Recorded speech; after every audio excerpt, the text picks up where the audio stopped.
Ini sebuah kisah soal feng shui atau perhitungan keberuntungan cara Tionghoa yang saya sangat suka. Konon kan tempat tinggal kita harus diatur supaya hoki atau keberuntungan datang, baik itu letak pintu, mungkin juga letak tangga, kemudian jumlah anak tangga, dan kemudian di mana jendela diletakkan dan macam-macam. Dan ini ada satu kisah yang menarik. Seorang kaya yang barusan membeli rumah, dia kemudian dikasih tahu temannya, kamu harus dicekkan ahli feng shui supaya memastikan bahwa rumah barumu itu membawa hoki, tidak membawa malah nasib buruk. Dia awalnya nggak setuju, tapi akhirnya dia setuju dan menjemput si ahli feng shui yang datang dari luar kota di bandara. Dalam perjalanan menuju ke rumahnya, yang orang kaya ini memang dasarnya sih baik hati. Jadi kalau ada mobil ngelakson tet, dia bilang oke, jalan. Dia nggak akan kemrungsung terburu-buru begitu loh. Lah si ahli feng shui-nya ya diam saja sambil mengangguk. Kemudian saat mendekati rumah, tahu-tahu ada seorang anak lari melintas depan mobilnya. Dia langsung ngerem. Aduh, bocah-bocah ini ya. Kemudian dia berhenti nunggu lama sekali. Terus si ahli feng shui ini tanya, loh kenapa kok nggak jalan? Gini loh, anak kecil ya kalau lari itu nggak mungkin sendirian loh, mesti dia ada teman-temannya. Sebentar lagi wus beruntun anak-anak berlarian. Nah bener toh. Kemudian dia masuk ke dalam rumah, terdengar suara agak rame di halamannya di mana ada pohon mangga. Dia bilang sama ahli feng shui-nya, sik tunggu sik lah, diam dulu aja. Dan kemudian betul sebentar lagi beberapa anak keluar sampai bawa mangga yang sudah matang, lari-lari sampai terima kasih om, terima kasih.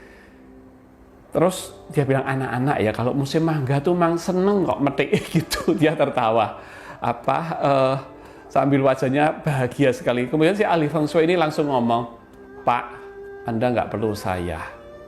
Anda itulah feng shui yang membawa hoki, bukan tempat Anda. Anda tadi sabar di jalanan, memberi jalan semua orang yang terburu-buru.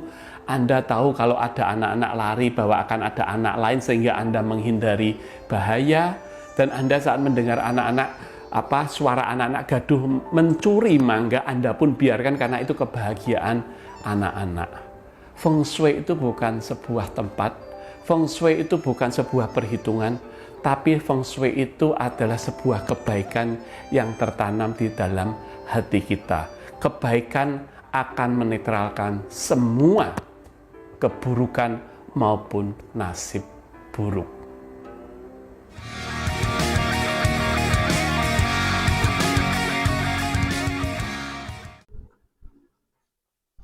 Selamat pagi dan jumpa lagi dengan Pak Gip di channel 0 per 0. Dalam hal ini ya, Harjonto Halim menceritakan tentang kisah seorang yang membuat rumah gitu ya, dan sebetulnya dia tidak perlu ahli feng shui, tapi temannya mengusulkan ya dalam cerita ini, kemudian mendatangkanlah ahli feng shui tersebut ya.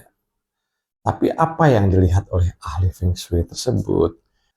Kelakuan atau tindak tanduk orang ini sudah mencerminkan sesuatu hal yang baik. Yang artinya si ahli feng shui ini menyebutkan kalau Bapak tidak perlu ahli feng shui, tapi Bapaklah feng shui.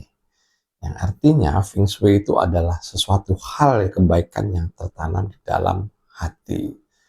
Kalau kita analogikan hal ini terhadap agama gitu ya, katakanlah kita memanggil seorang ahli agama dan kita menjemputnya seperti cerita tadi ya. Dalam proses menjemput ini ya, di mobil di klakson kita ya sabar gitu ya.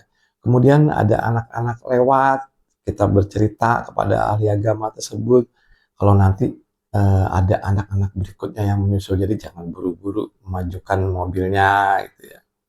Kemudian mengambil mangga di halaman rumah kita gitu ya, kita pun tertawa senyum dengan memaklumi kondisi anak-anak tersebut. Nah, dalam konsep-konsep filosofi sebetulnya yang dihadirkan dalam hal ini, apakah kita membutuhkan agama kalau akhlak kita sudah bagus? Ya artinya begini teman-teman, kalau akhlak sudah baik, yang tujuannya adalah membuat suatu kebaikan, tidak ada pertengkaran, tidak ada ribut-ribut, semua damai gitu. Kan tidak butuh lagi gitu loh ahli agama. Yang kalau kita lihat malah ahli agama ini dalam isi-isi ceramahnya itu banyaklah yang bertentangan dengan hati nurani kita. Contohnya hal seperti ini ya, bom bunuh diri di Israel, membela Palestina, halal, itu boleh dilakukan untuk jihad seperti itu. Nah, kenapa kalau ini dikatakan jihad masuk surga, kenapa bukan si penceramah itu yang menghalalkan bom bunuh diri ini berangkat sendiri untuk melakukan bom bunuh diri? Kenapa bukan mereka berangkat, tapi malah nyuruh orang lain, mencuci otak orang lain untuk berangkat ke sana? Nah, dalam konteks-konteks ini banyak hal-hal agama itu menjerumuskan ke hal-hal yang tidak baik, menimbulkan permusuhan, menjelekkan satu dengan yang lain, dan yang paling terberat adalah memperbolehkan membunuh sesama.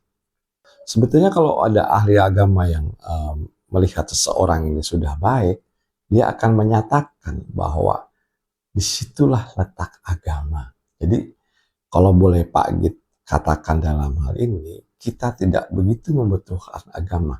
Yang penting agama itu ada dalam hati kita, supaya hal-hal yang berprinsip tentang kedamaian, gitu ya, membantu terhadap sesama, tidak membiarkan fakir miskin dan anak terlantar ini terlunta-lunta. Nah, hal-hal demikian kalau sudah dilakukan, ini malah lebih baik gitu. Kita ambil kesimpulannya teman-teman. Jadi filosofi yang ada dalam cerita Pak Harjanto Halim ini sangatlah bagus gitu. Kalau seseorang itu sudah melakukan sesuatu kebaikan, nah ini akan menutup keburukan yang tidak memerlukan lagi ahli dalam hal ini. Malah ahlinya tuh berpikir dalam seperti Feng Shui tadi, Bapak sudah tidak memerlukan perhitungan-perhitungan Feng Shui yang sebetulnya Feng Shui ini ada di dalam hati Bapak. Kalau kita analogikan ke agama, jika seseorang sudah akhlaknya sudah baik, apalagi yang tujuan beragama itu adalah hal-hal seperti ini, membuat sesuatu yang lebih indah, tidak menimbulkan peperangan, peduli terhadap sesama, tidak membiarkan fakir miskin dan anak terlantar ini terlunta-lunta, selalu memberikan bantuan kepada mereka. Kebanyakan mereka para ahli agama atau katakan penceramah ini hanya mementingkan agama mereka sendiri. Entah bagaimana caranya supaya agama mereka lebih berkembang. Ya, tapi tidak semuanya begitu ya. Ada juga yang berfilosof seperti ini. Jadi intinya adalah tanamkan nilai-nilai agama di dalam hati kalian. Oke teman-teman, menurut Pak Agit ini cukup sekian dan terima kasih.